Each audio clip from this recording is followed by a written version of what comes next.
بسم اللہ الرحمن الرحیم۔ السلام علیکم۔ آج 31 جنوری بروز سوموار ہم بات کریں گے اسلام آباد ہائی کورٹ کا بڑا اہم فیصلہ سامنے آیا ہے اور مسلم لیگ نون کے سینئر رہنما جن کے گھر کو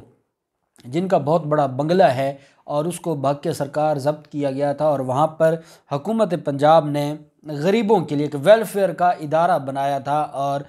اس سینئر لیگی رہنما کی بیوی نے جا کے سٹے لیا تھا اور آج بالآخر وہ سٹے خارج ہوا ہے اور پنجاب حکومت کو اس بنگلے کو اپنے کنٹرول میں کرنے کی اجازت مل گئی ہے۔ بڑی ہی اہم پیش رفت ہوئی ہے اور یہ وہ کیس ہے، یہ وہ سٹے آرڈر ہے جس کے اوپر میں وقتاً فوقتاً اسلام آباد ہائی کورٹ سے ہاتھ جوڑ کر التجا کرتا رہتا تھا کہ جناب وہ سٹے آرڈر آپ کے پاس پڑا ہے، وہ درخواست پینڈنگ پڑی ہے، برائے مہربانی اس کے اوپر کوئی سماعت کریں اور آپ اس سٹے کو خارج کریں، وہ کافی عرصہ سے پینڈنگ ہے اور بالآخر آج اسلام آباد ہائی کورٹ نے وہ سٹے خارج کیا ہے۔ بڑی اہم تفصیلات ہیں وہ میں آپ کے ساتھ شیئر کروں گا۔ ساتھ ہم بات کریں گے سانحہ سیال کوٹ کے 86 ملزمان کو آج عدالت میں پیش کیا گیا تھا اور ان کا جو مزید جسمانی ریمانڈ ہے وہ منظور ہوا ہے، وہ بھی میں آپ کے ساتھ شیئر کروں گا۔ پہلے میں آپ کو بتاتا چلوں کہ مسلم لیگ نون کے رہنماؤں سمیت 16 ملزمان کو بری کر دیا ہے صاف پانی سکینڈل میں۔ احتساب عدالت نے جج ساجد علی آوان صاحب ہیں، احتساب عدالت لاہور کے جج۔ یہ جو آپ کو نظر آ رہی ہے بریت کا جو معاملہ ہے یہ آپ کو نظر آتا رہے گا۔ اس کی وجہ یہ ہے کہ جو نیب ترمیمی آرڈیننس ہے اس کے بعد جتنے بھی پرائیویٹ لوگ تھے یا مختلف جو لوگ عہدوں پر بیٹھے تھے، عہدوں سے مراد جو افسران تھے، ان کے خلاف جو کیسز ہیں وہ اینٹی کرپشن کو چلے جائیں گے، وہ کسی اور ڈپارٹمنٹ کو چلے جائیں گے، نیب کے دائرہ اختیار سے وہ نکال دیے گئے تھے۔ یہی وجہ ہے، پہلے ایک وقت تھا کہ جب نیب ترمیمی آرڈیننس جو دوسرا ترمیمی آرڈیننس آیا تھا اس میں تو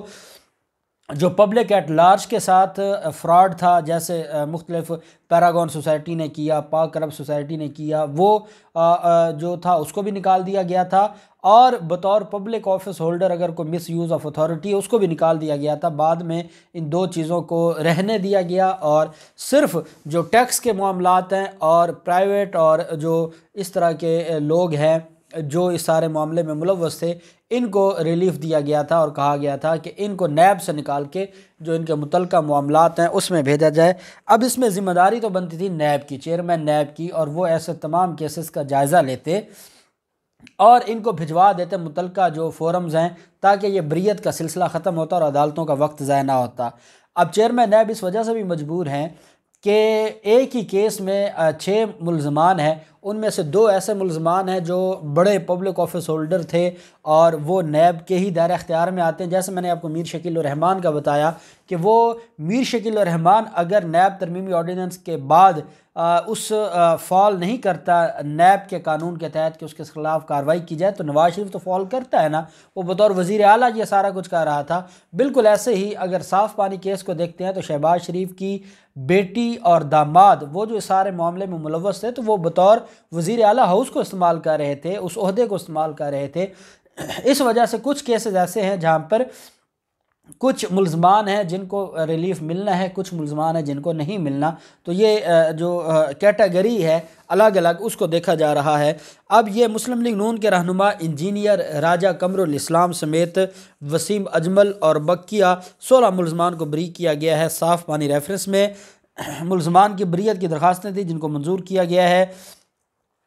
اس میں جو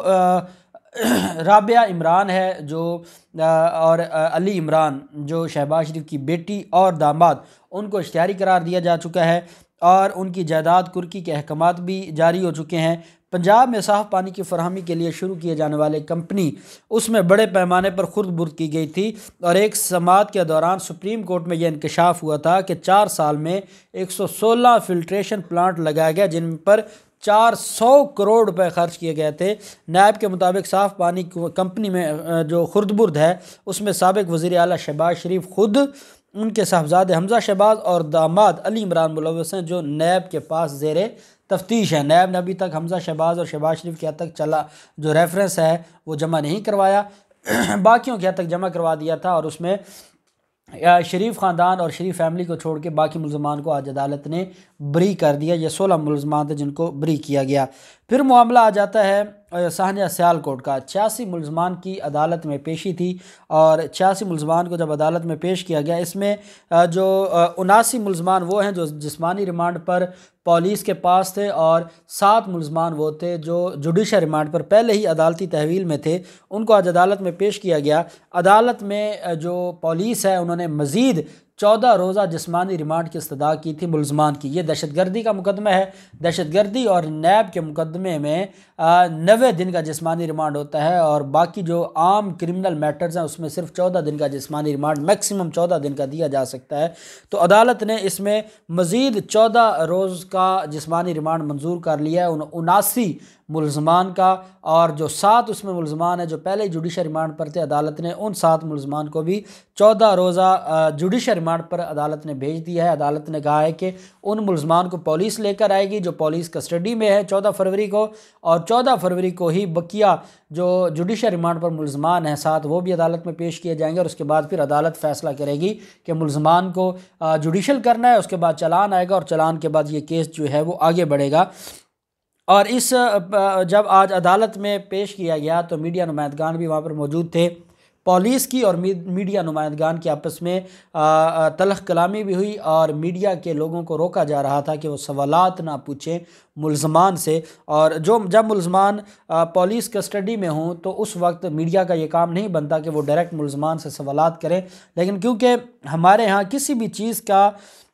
جو اس کا پراپر لمیٹیشن ہے، وہ لمیٹیشن ہر ادارہ اپنی لمیٹیشن کراس کر چکا ہے، تو پھر میڈیا بھی اپنے معاملات کو خود دیکھتا ہے، اور وہ ملزمان کو جو دہشت گردی کے مقدمے میں ملوث ہیں ان کا میسج بھی دنیا کو پہنچانے کے لیے ہر وقت تیار ہوتا ہے، اور ان سے بھی سوال جواب کرتا ہے، جس کی وجہ سے وہاں پر تلخ کلامی ہوئی۔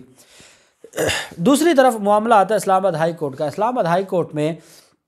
اسحاق ڈار کی بیوی نے ایک درخواست دائر کی تھی۔ اسحاق ڈار کو گلبرگ 3 لاہور میں ایک گھر تھا، اور یہ گھر بھگ کے سرکار ضبط ہوا تھا احتساب عدالت کی طرف سے، اور اس پر پھر جو پنجاب حکومت نے وہاں پر ایک ویلفیئر کا پروجیکٹ شروع کر دیا تھا۔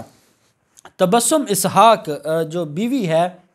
اسحاق ڈار کی، انہوں نے اسلام آباد کی عدالت میں یہ چیلنج کیا تھا۔ 7 نومبر کو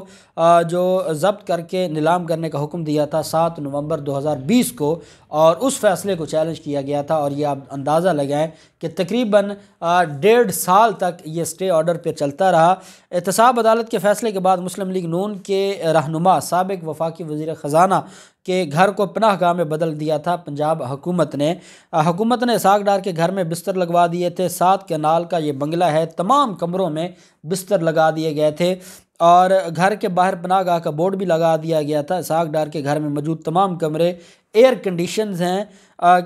ہیں۔ اس گھر میں پناہ گاہ میں خواتین کی رہائش کا الگ انتظام کیا گیا تھا، کھانے کے ٹیبل بھی لگوا دیے گئے تھے، اور سابق وزیر خزانہ اسحاق ڈار کے گھر کی نیلامی جب ہوئی تھی، تاہم عدالتی حکم امتناع اور گاہک نہ آنے کی وجہ سے بولی روک دی گئی تھی، کیونکہ عدالت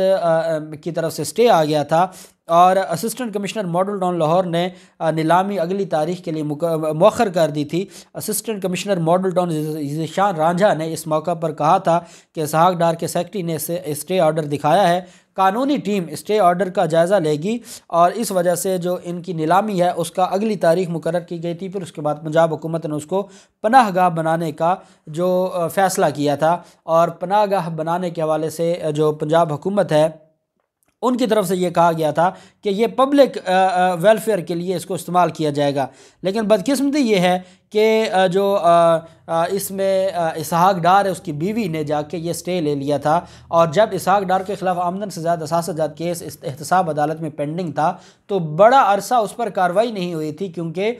اسلام آباد ہائی کورٹ نے سٹے دے کے اس پر ریکارڈ طلب کر لیا تھا، اور وہ ریکارڈ اسلام آباد ہائی کورٹ میں ہی پڑا رہا، اور اسلام آباد ہائی کورٹ میں اتنا عرصہ ریکارڈ پڑے رہنے کے بعد پھر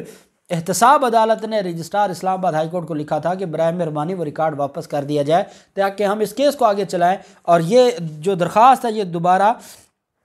واپس اس درخواست کے اوپر دوبارہ عمل درآمد نہ ہوا، اس درخواست کے اوپر دوبارہ ہیرنگ نہ ہوئی، اور آج بالآخر ہیرنگ ہوئی اور اسلام آباد ہائی کورٹ کی جو دعویٰ تھا اس کو مسترد کیا۔ اب تبسم اسحاق نے یہ موقف اپنایا کہ گلبرگ 3 لاہور کا جو گھر ہے وہ میری ملکیت ہے، وہ اسحاق ڈار کا نہیں ہے، اور میری پراپرٹی کو بھاگ کے سرکار ضبط نہیں کیا جا سکتا۔ اس نے یہ کہا تھا کہ 14 فروری 1999 کو 1999 کو یہ کہا گیا ان کی طرف سے کہ 1989 میں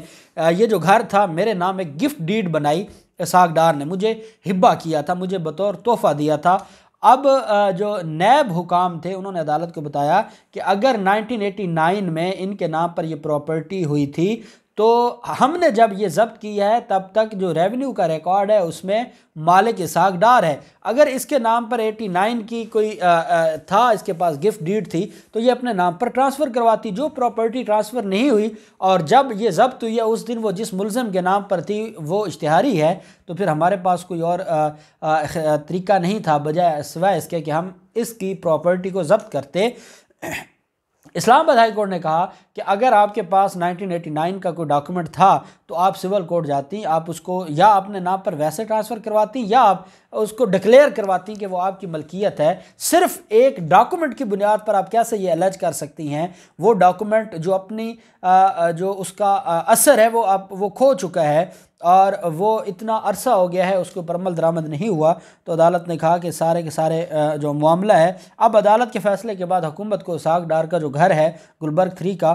اس میں نہ صرف نیلام کرنے کی اجازت مل گئی ہے بلکہ جو تبسم اسحاق کی درخواست خارج کرنے کے بعد اب اس میں وہ جو پناہ گاہ بنائی جا رہی تھی، اور سب سے زیادہ تکلیف تھی مسلم لیگ نون کو کہ 7 کینال پر ایک جو اتنا قیمتی گھر ہے اسحاق ڈار کا، ہر کمرہ